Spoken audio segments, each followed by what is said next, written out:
The thing about Krev the Unbroken was this: nobody, and I mean nobody, had ever landed a punch on him. Not in 372 sanctioned matches. Not in twice that many street brawls across 17 station levels. Not even that one time, when 6 Troglavian mercs jumped him outside the Red Spiral Casino with shock batons and brass knuckles. Krev walked away from that encounter with his reputation intact, and their unconscious bodies stacked like cargo crates. So when the human stepped into the arena, you can imagine how the crowd reacted. Laughter. Pure, unfiltered laughter. I was stationed in the observation booth at Cycle, running security protocols for the Outer Rim Fighting Commission, and even I couldn't help the grin spreading across my face. The human looked, well, he looked ridiculous. Scrawny, by any reasonable standard barely 6 feet tall, with this mop of brown hair that kept falling into his eyes. He wore standard arena gear, the kind they issue to first-timers who don't know better, and he stood there stretching his shoulders like he was about to do some light exercise. Meanwhile, Krev stood across the ring, all 8 feet and 400 pounds of him, flexing muscles that could crush steel. His grey hide bore the scars of countless victories, each one a story of dominance. His 4 arms cracked knuckles simultaneously, creating this symphony of intimidation that usually made opponents reconsider their life choices. The human's name was Marcus Flynn, 23 cycles old according to his registration file. Occupation listed as cargo handler from some backwater colony I'd never heard of. No fight record, no training credentials. Nothing that explained why he'd put down 5,000 credits to enter a match against the most dangerous fighter in 3 sectors. "This is going to be a massacre," my colleague Venn muttered, his antenna twitching with anticipation. "Should we have the medical team on standby?" "They're already standing by," I replied, pulling up the medic alert on my console. "Standard protocol for any match involving Krev." The referee, a Quellan female with more sense than most, approached the human. I activated the audio feed to hear her warning. "Last chance to withdraw," she said, her 3 eyes blinking in sequence. "No shame in walking away, human. This isn't some barroom scuffle. Krev has killed opponents before. Legally, I might add." Marcus just smiled. Actually smiled. Like she'd told him a mildly amusing joke instead of offering him an escape from certain hospitalization. "Appreciate the concern," he said, his voice carrying that peculiar human accent that always sounded slightly off to my ears. "But I'm good. Let's get started." The referee shrugged, which looked complicated with her 6 shoulders, and moved to the center of the ring. The crowd's laughter had died down to curious murmuring. Betting displays along the arena walls updated frantically. Krev's odds were so overwhelmingly favorable that the system had trouble calculating them properly. "Fighters ready," the referee called out. Krev dropped into his stance, a combat position refined through decades of brutal efficiency. All 4 arms raised, creating a defensive wall that had turned aside attacks from the galaxy's finest warriors. His eyes locked onto Marcus with the cold calculation of a predator. The human just stood there, hands loose at his sides, weight balanced casually. He looked like someone waiting for public transport, not facing down a legendary killer. Begin. What happened next took exactly 2.3 seconds.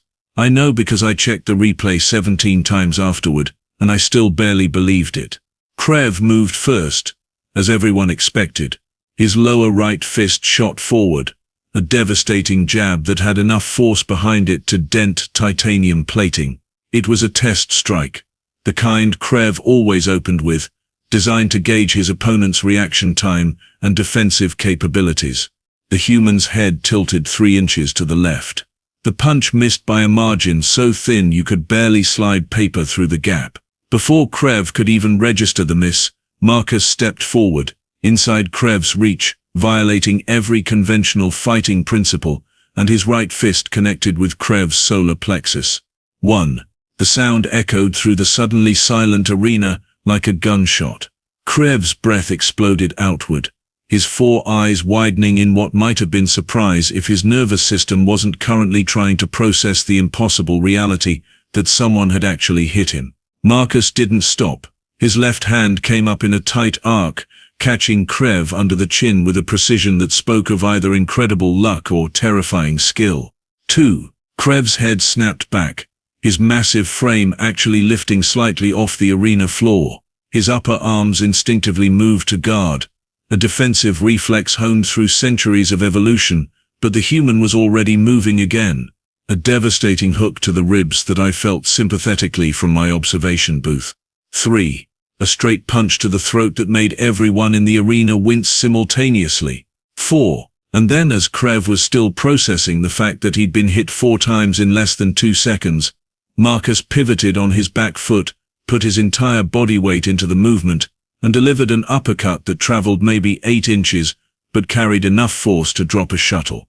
5. Krev the Unbroken, 3-time champion of the Outer Rim, veteran of 400 documented fights, the being whose very name inspired fear across multiple star systems, crashed to the arena floor like a demolished building. The impact actually cracked the reinforced flooring. For approximately 5 seconds, the entire arena existed in absolute stunned silence. 15,000 beings from a dozen different species just stared. The betting displays froze mid-calculation. The referee stood motionless, her neural pathways apparently having short-circuited from sheer disbelief. Then Krev's body twitched. His massive chest heaved as he tried to draw breath. His forearms scrabbled weakly at the floor, attempting to push himself upright. His eyes, all 4 of them, struggled to focus on anything that made sense. Marcus Flynn, cargo handler from nowhere important, stepped back and waited, just waited, hands still loose at his sides, breathing steady, like he'd just completed some routine task rather than accomplished the impossible. What?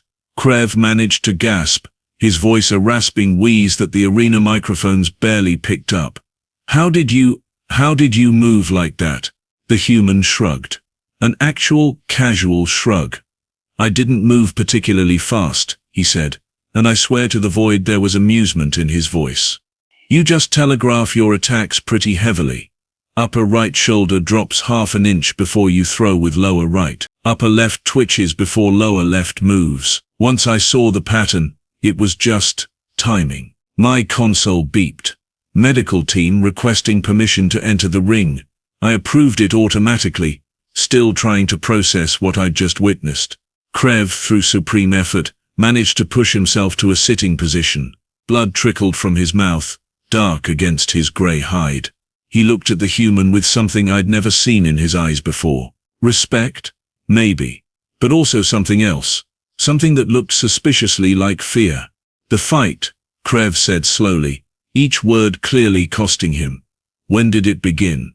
Marcus tilted his head slightly, genuinely considering the question. About 2 seconds before you hit the floor, I'd say. You moved first. I just moved faster. The crowd erupted. Not with laughter this time, with something between awe and terror. 15,000 voices suddenly trying to process the fact that everything they thought they knew about combat had just been violently reconsidered. Ven turned to me, his antenna rigid with shock. Did that actually just happen? Did a human, an unranked, untrained human, just put Krev down with 5 punches before Krev even realized he was in danger? I checked my console readings again. Combat duration 2.3 seconds. Strikes landed by Krev, 0. Strikes landed by Marcus Flynn, 5. Outcome decisive human victory. Yeah, I said quietly. Yeah, that definitely just happened. The human stood there calmly, while medical personnel swarmed Krev, checking his vitals, scanning for internal damage. The referee approached Marcus cautiously, like he might be radioactive. That was, I need to verify, the match is over, she stammered. Victory, by technical knockout. Winner, Marcus Flynn. The crowd's roar intensified. Half celebration, half existential crisis. Betting systems across the arena crashed simultaneously, as everyone who'd wagered on Krev demanded recounts. Several fight promoters in the luxury boxes looked like they were having minor strokes. And Marcus Flynn, the human who'd just rewritten combat history in under 3 seconds, simply nodded politely and started walking toward the exit tunnel. "Where is he going?" Ven demanded. "Doesn't he understand what he just did? He needs to stay for the ceremony, for the media interviews, for—" My console pinged with a message. I read it twice, then started laughing. Couldn't help it. "What's so funny?" Ven demanded. I turned the screen toward him. It was Marcus Flynn's schedule, automatically updated by the arena system. He has a cargo shift starting in 45 minutes, on level 7. He's leaving to go to work. Ven's antenna wilted in defeat. Of course he is. Because apparently humans can just casually destroy legends, and then clock in for their regular jobs. Down in the arena, Krev was being helped to his feet by 6 medical personnel. He stood unsteadily, staring at the exit tunnel where the human had disappeared. Then slowly, deliberately, he raised one massive hand to his jaw, touching it gently like he still couldn't quite believe what had happened. For the first time in 372 matches, someone had hit Krev the Unbroken. 5 times, actually. Before he even knew the fight had started. And the scariest part. The human had made it look easy. The thing nobody tells you about witnessing the impossible is how quickly the galaxy decides to make it everyone else's problem. 48 hours after Marcus Flynn turned Krev the Unbroken into Krev the Concussed, my peaceful security job became a nightmare of epic proportions. The arena management wanted statements. The Fighting Commission launched an investigation. News networks from 6 sectors demanded footage. And worst of all, every 2-bit fighter with delusions of grandeur suddenly wanted a piece of the human who'd done the unthinkable. I found myself standing outside Cargo Bay 7 on level 12, holding a datapad with 17 formal challenge requests, wondering how my life had come to this. The bay doors hissed open, and there he was. Marcus Flynn, wearing a standard cargo handler's exo-frame, moving shipping containers like it was the most normal thing in the universe, which, for him, it apparently was. "Mr. Flynn," I called out, my voice echoing off the metal walls. "We need to talk." He set down a container marked fragile with more care than most beings showed their own offspring, then deactivated the exo-frame. "Security Officer Talvik." "Right." From the arena. I was mildly impressed. He remembered my name. "That's correct.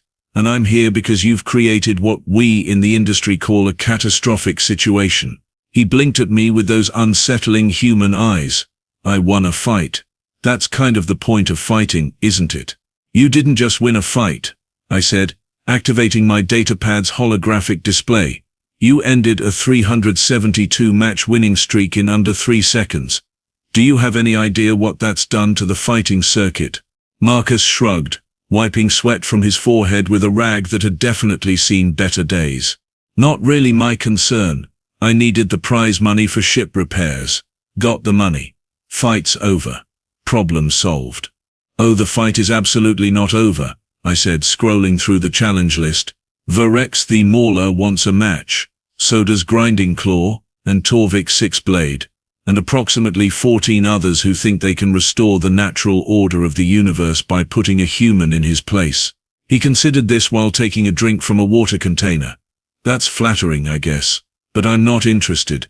I've got cargo quotas to meet." I stared at him. "You've got cargo quotas?" "Cargo quotas.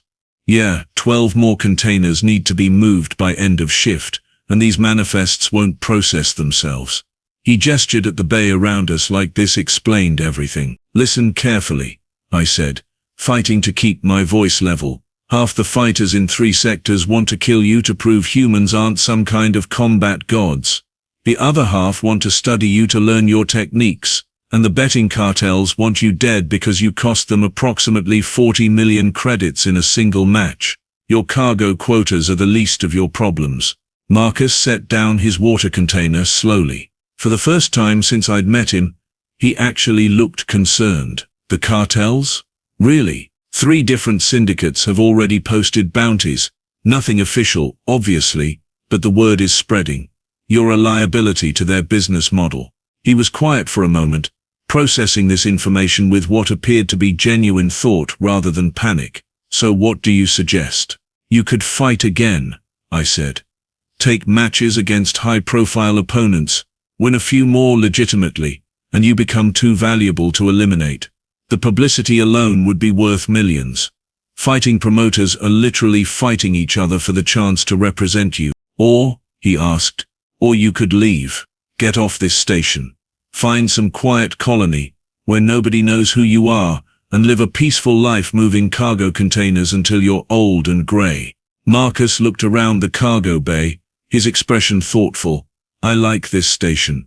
The pay's decent. The crew's friendly. And I just signed a 6-month lease on a pretty nice apartment on level 4. Then you need to fight, I said firmly. Because the alternative is spending every waking moment looking over your shoulder, waiting for some ambitious fighter or syndicate enforcer to test their luck. He sighed deeply, the kind of sigh that suggested he was reconsidering several life choices simultaneously. Fine. One more fight. I'll take one more match, make it look good, and maybe everyone will calm down. I pulled up my datapad. I'd recommend Varex the Mauler. He's popular, skilled, and most importantly, not actually interested in killing opponents. Just beating them convincingly. A good showing against him would establish your credibility without creating more enemies. When? Marcus asked. 3 days. Gives you time to prepare, and gives the arena time to handle the security nightmare this is going to create. The ticket sales alone have already crashed their reservation system. He nodded slowly. All right, 3 days. But after that I'm done. I'm not becoming some professional fighter. I'm a cargo handler who happens to be good at hitting things. Famous last words, as they say. The next 72 hours proved exactly how unprepared the station was for human combat capabilities. The arena medical staff requested detailed anatomical data on human physiology, trying to understand how something so relatively small could generate that much force. Scientists from the university sector published 3 separate papers theorizing about human muscle density and reflex speeds. And the betting markets went absolutely insane, with odds shifting every few hours as people argued about whether Marcus Flynn was a freak anomaly or representative of human combat potential. I spent most of my time coordinating security, because apparently every fighter, journalist, and curious civilian in 3 sectors wanted to be in that arena when the human fought again. Fight night arrived with all the chaos I'd expected and several complications I hadn't. The arena was packed beyond legal capacity. Station security had to close down 3 entire levels just to manage crowd control. And the media presence was so overwhelming that we had to dedicate an entire section of seating just for news crews. Varex the Mauler entered first, and the crowd went wild. 7 feet of scaled muscle and controlled aggression, with a fight record that included 83 wins and only 4 losses. He was a crowd favorite, known for spectacular displays of technical skill and showmanship. His entrance involved fire effects, dramatic music, and a choreographed routine that must have cost a fortune to produce. Then Marcus Flynn walked out wearing the same basic arena gear he'd worn against Krev, looking like he'd rather be literally anywhere else, and somehow that made the crowd cheer even louder. The referee, a different one this time because the previous referee had apparently taken stress leave, went through the standard protocols, rules explained. Fighters acknowledged. Medical teams standing by with considerably more equipment than usual. Fighters ready, the referee called. Varex dropped into a combat stance that showcased years of professional training, multiple defensive positions, optimal weight distribution, every movement calculated for maximum effectiveness. Marcus just stood there. Again. Same casual posture, same loose hands, like he was waiting for a transport shuttle instead of facing a professional killer. Begin. This time, everyone was watching carefully. Every camera zoomed in. Every spectator leaned forward. We all wanted to see exactly how the human moved, how he generated that impossible speed and power. Varex was smarter than Krev. He didn't charge in with a test strike. Instead, he circled, studying Marcus, looking for openings and weaknesses. Professional, careful, exactly what you'd expect from someone who'd reviewed the footage of Krev's humiliation 17 times like I had. Marcus turned slightly, tracking Varex's movement, but otherwise didn't react. 30 seconds passed. Then 45. The crowd started murmuring, confused by the lack of action. Then Varex struck, a feint with his left claw, followed immediately by a devastating right hook that would have crumpled steel. Fast, professional, nearly perfect execution. Marcus swayed backward maybe 6 inches. The hook missed by a margin that made several spectators gasp audibly. And then, so fast that half the crowd missed it, Marcus stepped forward and delivered a palm strike to Varex's sternum.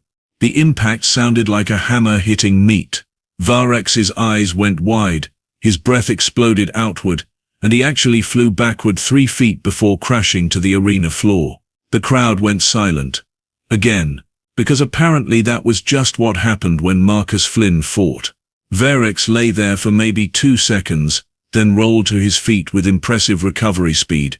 But there was something different in his eyes now. Recognition, maybe.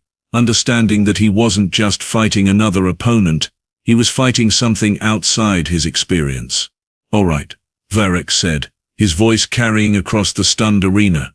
"All right, I see how it is." He charged. Full commitment. Professional technique combined with desperate aggression. A combination attack that involved claws, tail and raw physical power in a sequence designed to overwhelm any defense. Marcus moved. Not particularly fast by human standards, I'd later learn, but impossibly quick by everyone else's measurement. He slipped inside Varex's guard, deflected 2 claw strikes with movements so economical they barely registered, and delivered 3 precise strikes. Ribs, solar plexus, jaw. Varex hit the floor again. Harder this time. The referee started counting. 1, 2, 3. Varex tried to rise, made it to 1 knee. His scaled hide showed no visible damage, but his breathing was ragged, his movements uncoordinated. 4, 5, 6. "Stay down," Marcus said quietly. Not taunting, not boasting, just advice. Like he was genuinely trying to help. 7, 8. Varex looked up at the human standing calmly nearby, then at the referee, then at the crowd of 15,000 beings watching him get systematically dismantled. And he made a decision that probably saved his career. He stayed down. 9, 10. Match concluded. Winner by knockout. Marcus Flynn. The arena erupted. Not with shock, this time. With something approaching religious fervor. Because we'd all just witnessed the same impossible thing happen twice, which meant it wasn't a fluke, it wasn't luck. It was just how humans fought, and that changed everything. I watched from my observation booth, as Marcus helped Varex to his feet, the 2 fighters exchanging words I couldn't hear over the crowd noise. Then the human did something that somehow made the whole situation even more surreal. He checked his wrist chrono, waved apologetically to the crowd, and headed for the exit tunnel, because apparently he had a cargo shift starting in 30 minutes. Then turned to me, his antenna twitching in what might have been amusement or existential dread. "So humans, turns out they're just naturally terrifying at combat." Turns out. I agreed. Down in the arena, medical personnel swarmed Varex, who waved them off impatiently. He was staring at the exit tunnel where Marcus had disappeared, an expression on his scaled face that I recognized from my own reflection.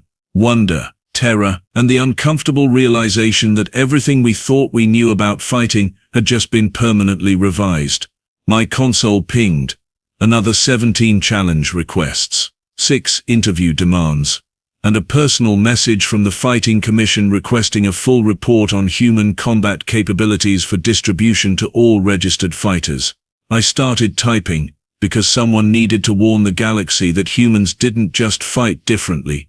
They fought like violence was a casual hobby they'd perfected between cargo shifts. And somewhere on level 12, Marcus Flynn was probably moving shipping containers, completely unaware that he'd just redefined combat sports across 3 sectors. Or maybe he knew. Maybe he just didn't care.